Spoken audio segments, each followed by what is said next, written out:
Acquisition council यानी DAC की अहम बैठक होने वाली है। इस बैठक में किन अहम रक्षा सौदों पर फैसला हो सकता है, प्रकाश प्रियदर्शी से चलिए जान लेते हैं। प्रकाश, बताएं, बहुत अहम है ये मीटिंग, क्या कुछ रहने वाला है इस मीटिंग का एजेंडा?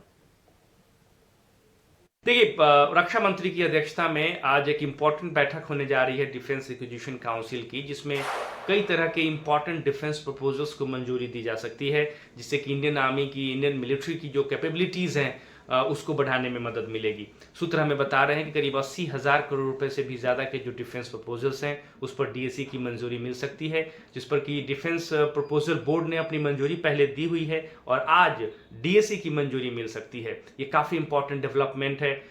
सूत्र हमें बता रहे हैं कि 80,000 करोड़ रुपए के जो प्रपोजल्स हैं उसमें करीब 33,000 करोड़ रुपए के जो डील्स हैं वो 4 लैंडिंग प्लेटफॉर्म डॉक्स एक्वायर करने के लिए की जा सकती है, ताकि सी ऑपरेशंस में टैंक और जो ट्रूप्स हैं उसके मूवमेंट को आसान किया जा सके।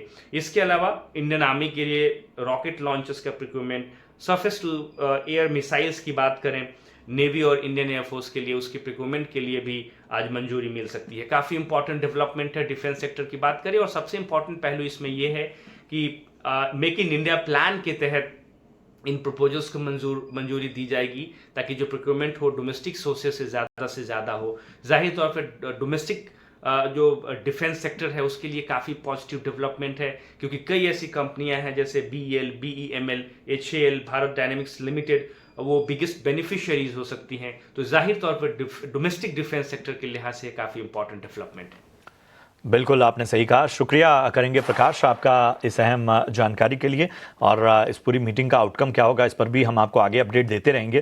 तो डिफेंस पर एक बार फोकस करते हैं। इस खबर की वजह से एक्शन भी हमें देखने को मिल रहा है। BEL देखिए लगभग आधे % से ज़्यादा मजबूत होता हुआ।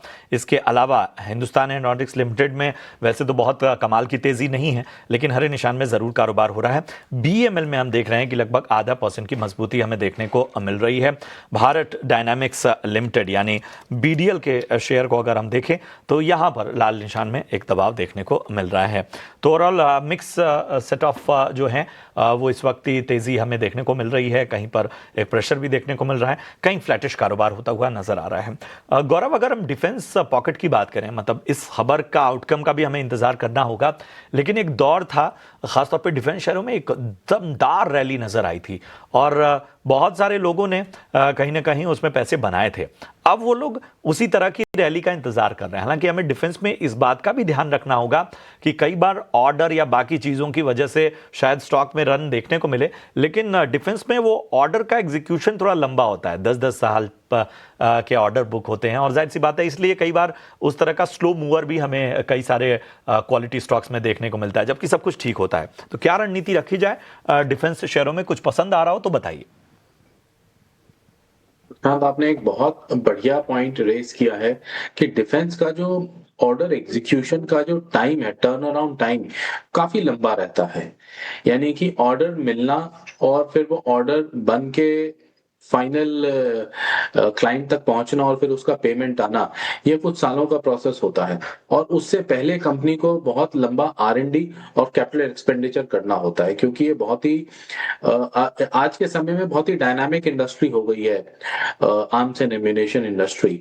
एवरी नाउ एंड देन कुछ ना कुछ नई डेवलपमेंट्स हो रही है, नए रिक्वायरमेंट्स आते चले जा रहे हैं, and you have to meet up with the pace. अपने और लोगों के साथ और देशों के साथ उस पेस को भी आपको मोमेंटम भी बरकरार रखना है।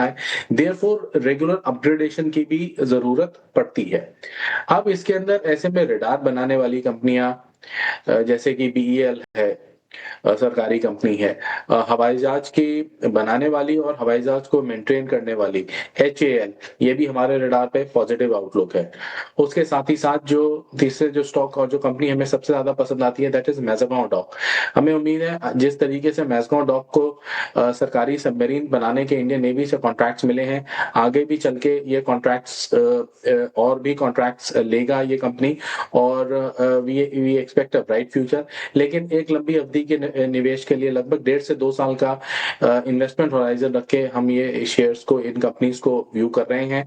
मैज़गांव डॉक पे हमारा एक बाय कॉल भी रनिंग है, तो there is a general disclosure कि हमारे क्लाइंट्स की उसके अंदर पोजीशन हो सकती है। जो प्राइस टारगेट हमने सजेस्ट किया है that is 3920 for this stock.